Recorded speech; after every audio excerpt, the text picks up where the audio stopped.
The film begins by showing a woman named Claire, an introverted hairdresser, drinking coffee, while waiting for clients in a charming beauty salon.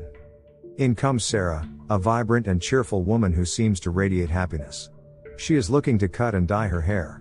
Claire offers her something to drink, and she chooses a glass of red wine. Asking questions about Sarah's personal life, Claire sharply figures out that Sarah is out of town as she shares stories about her husband and her 12-year-old child. She also tells Claire about her toy boy she met this weekend and admits that no one else knows she is cheating, and she only told Claire because she is a stranger and they will never see each other again. After hours of talking, the client notices that everyone else has left the salon, and that they are the only ones left. As Sarah continues to drink the wine, her hand goes limp, and she drops the glass on the floor. The client passes out, but Claire is not alarmed by this, because she spiked the drink before handing it over. This signals Claire to cover up the salon window, and begin the gruesome act she has been planning this whole time. She moves with calculated precision, preparing her tools with a chilling calmness. We witness Claire's transformation from a quiet, introverted hairdresser to a cold-blooded psychopath. She begins by gracefully cutting along Sarah's hairline, and proceeds to pull the scalp and hair from Sarah's head.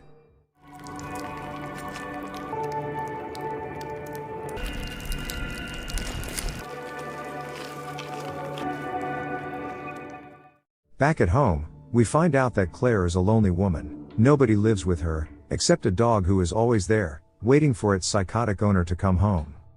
Claire retreats to the basement, a haunting lair where she hoards her victims' belongings.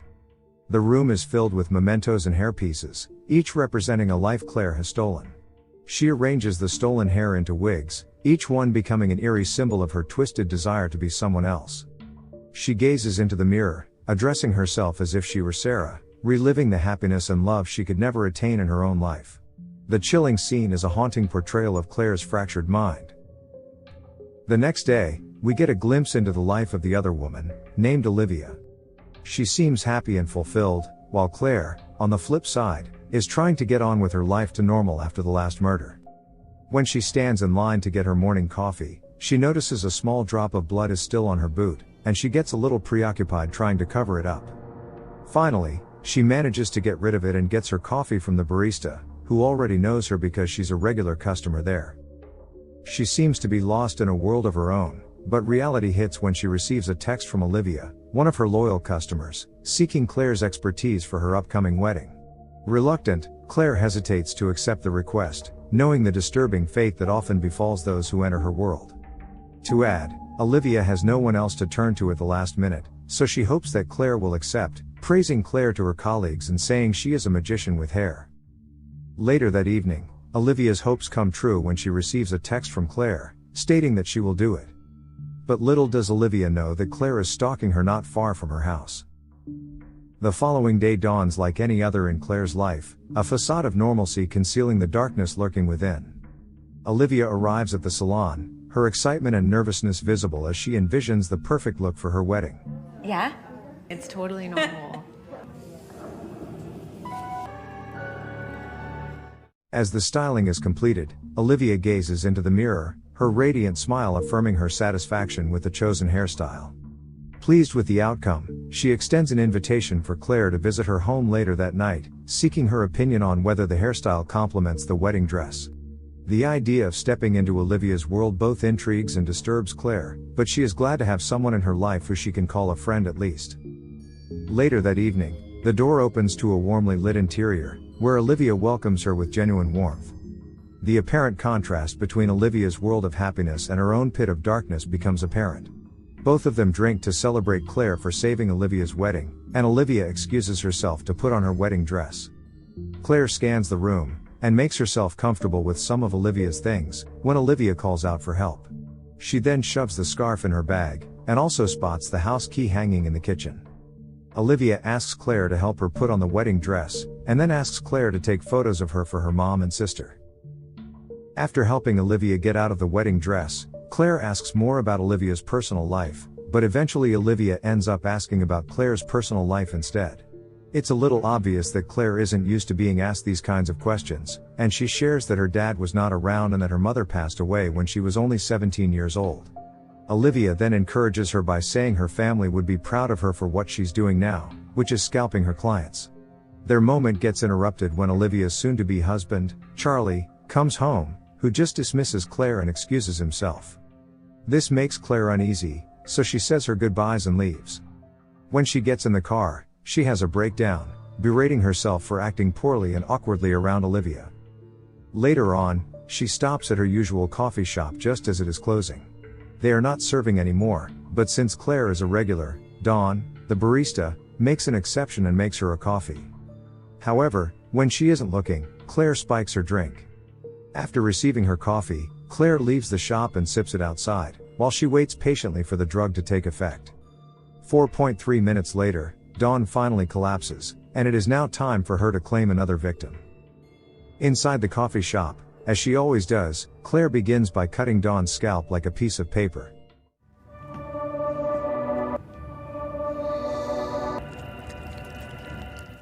She suddenly gets distracted by her thoughts and makes a mistake with the cut, causing Dawn to awaken.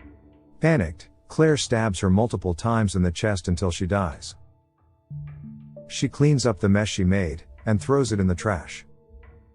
The next day, Claire is in her basement, covering all the trophies she has collected. She steps out of the basement, drops the basement key inside, and boards up the entrance, seemingly wanting to stop the killing once and for all.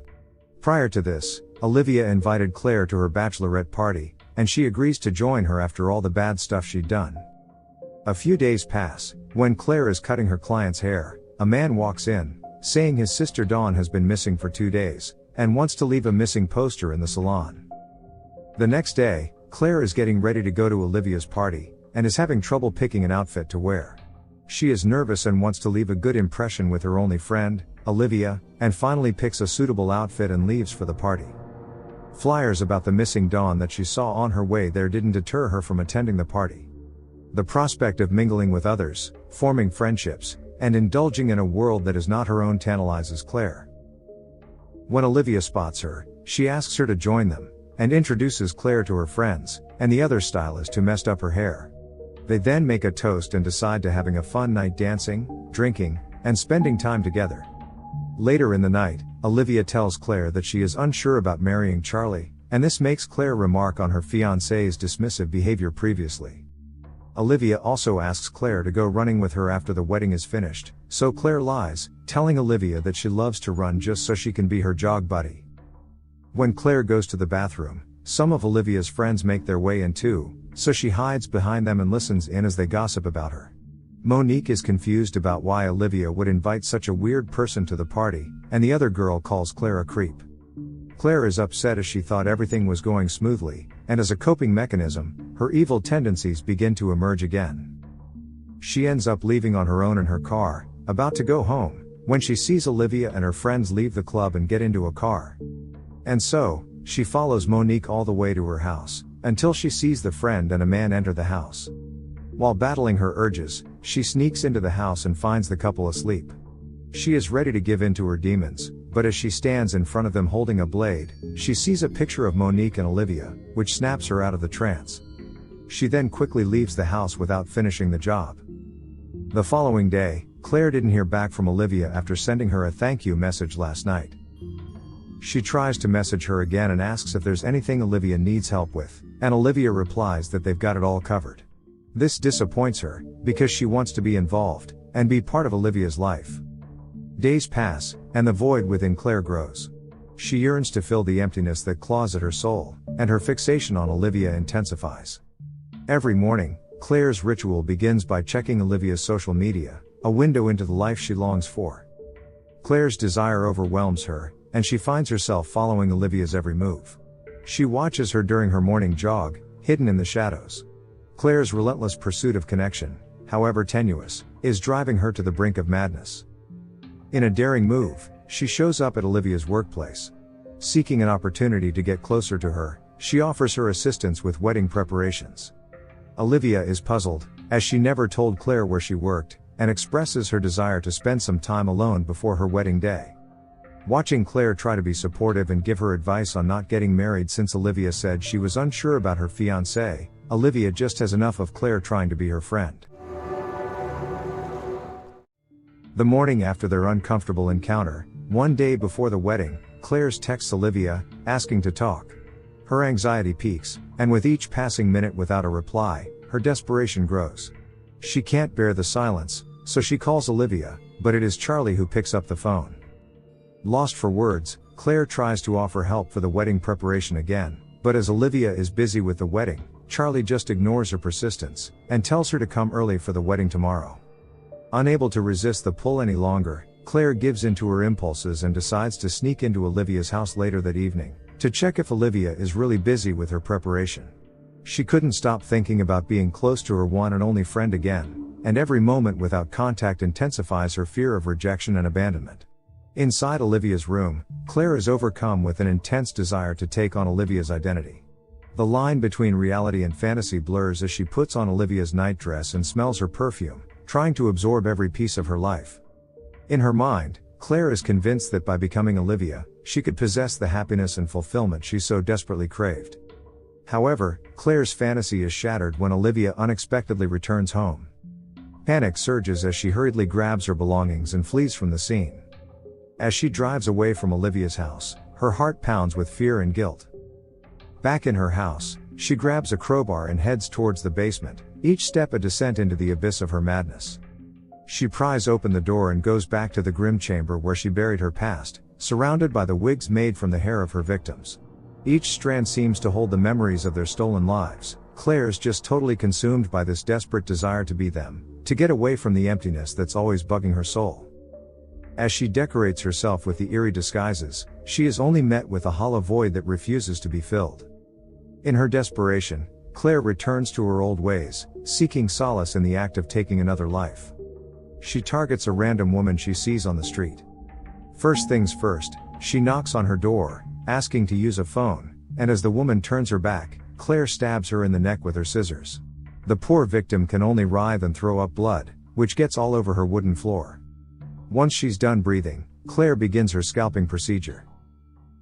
With the woman's hair crudely fashioned upon her own head, Claire laughs while eating pizza and watching TV. Despite her attempt to assume the identity of the random woman last night, the void within her remains, and no amount of bloodshed can fill it. The morning of the wedding, Claire goes to her usual coffee shop, where Dawn used to work, and she spots CCTV images of her that are plastered on the window. Afterwards, she arrives at the wedding and meets Charlie, whom she questions about taking good care of Olivia. Inside the chapel, she meets Olivia's mother, who shows her to the bridesmaid's room. There, Olivia is overjoyed to see her, and Claire does what she came there for. She sets up her station and, with her mad skills, starts working her magic on Olivia's hair. Oh, beautiful. She then turns her attention to the little girl in the room, and offers to help her with her hair too before heading to the bathroom. Later, Claire is in the bathroom when Olivia's bridesmaid asks her to help with the veil. She comes to help and finds herself alone with Olivia in the bridal room. All of a sudden, tears roll down in her eyes. Olivia asks Claire to share her turmoil, but words fail her, and she suddenly apologizes and, in an awkward moment, admits that she lied about jogging. As the wedding ceremony commences, the bridesmaids walk down the aisle, and the atmosphere in the church is charged with anticipation and joy. Everyone's smiles turn wider as Olivia, dressed in her wedding attire, glides down the aisle, her heart filled with hope for a future with Charlie.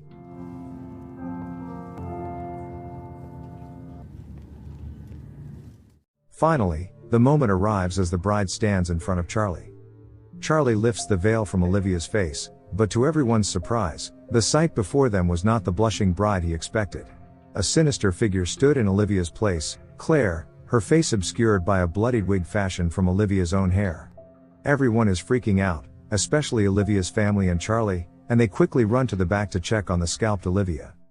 Claire had committed the ultimate act of desperation, assuming Olivia's identity to possess the life she longed for. In the end, Claire's expression in the film is a smile of confusion. She's clueless about what she just did, as her super lonely life turned her into this crazy murderer.